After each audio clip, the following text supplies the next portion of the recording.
Who goes down in history as the final Pac-12 champion? Welcome to the Voice of College Football. We break down the game we all love each and every day with you. Best discussion, debate, and analysis. And the analysis right now are the scenarios and the tiebreakers in the Pac-12 with 3 games left to play. Keep in mind, for a second consecutive year, there are no divisions.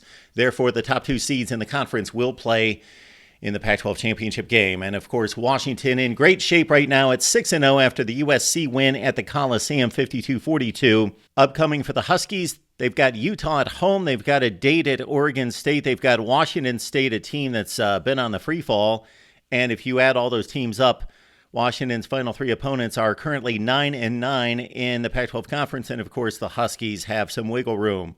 Many consider Washington, Oregon down to the wire, missed field goal at the gun at Husky Stadium to be the game of the year in college football. It is certainly the game of the year thus far in the Pac-12. It has saddled Oregon with a loss. The Ducks are 5-1, entering a big showdown at Autzen Stadium against USC. Let's look at the Ducks' final 3 games. USC at Arizona State and Oregon State in the Civil War. Those 3 teams currently 10-9.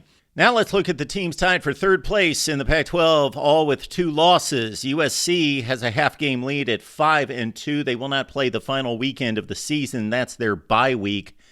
USC's coming off the loss to the Huskies.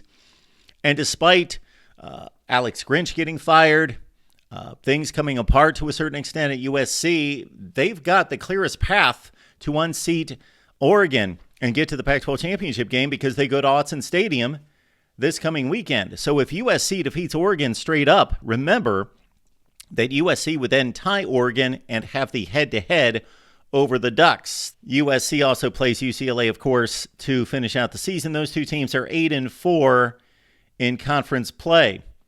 Arizona's a hot football team.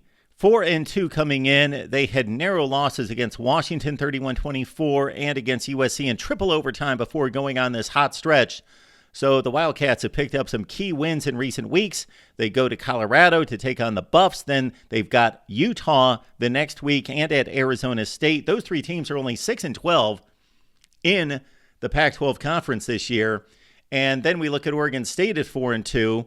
They've got Stanford, they've got Washington, and of course that would set up a showdown against Oregon on the road in Autzen Stadium to conclude the season for the Beavs. Utah's 4-2.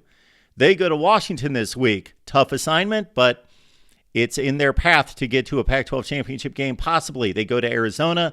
They also have Colorado. Those 3 teams in the Pac-12 currently stand at 11-7. So once we get past head-to-head and we default down to tiebreaker number 3, it's win percentage against the next highest placed common opponent in the standings. And then also keep in mind that the conference is not going to distinguish between tied teams in the standings. So if there's a collection of teams tied as that next highest opponent, then the winning percentage will be compared between the 2 teams that are tied for 2nd place.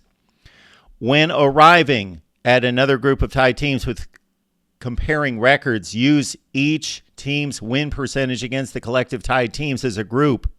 Yes, and not individually. We just covered that. Number 5, win percentage against all common conference opponents. So if that first category lands in a tie, then you go to win percentage against all conference opponents. And in the Pac-12, there are, of course, 12 teams. Therefore, 11 potential opponents. You play 9. So there's only 2 opponents that are missed in the conference. Point number 6 here is combined win percentage in conference games of conference opponents. So now we get to the strength of schedule. So whoever played the best winning percentage within the conference. If that is still a tie, point number 7 goes outside the conference to compare these teams. Total number of wins in a 12-game season. So this is where USC and Arizona get docked because USC lost to Notre Dame and Arizona lost at Mississippi State in overtime. FCS wins do count in this situation unless you played more than one FCS opponent, and none of these teams did.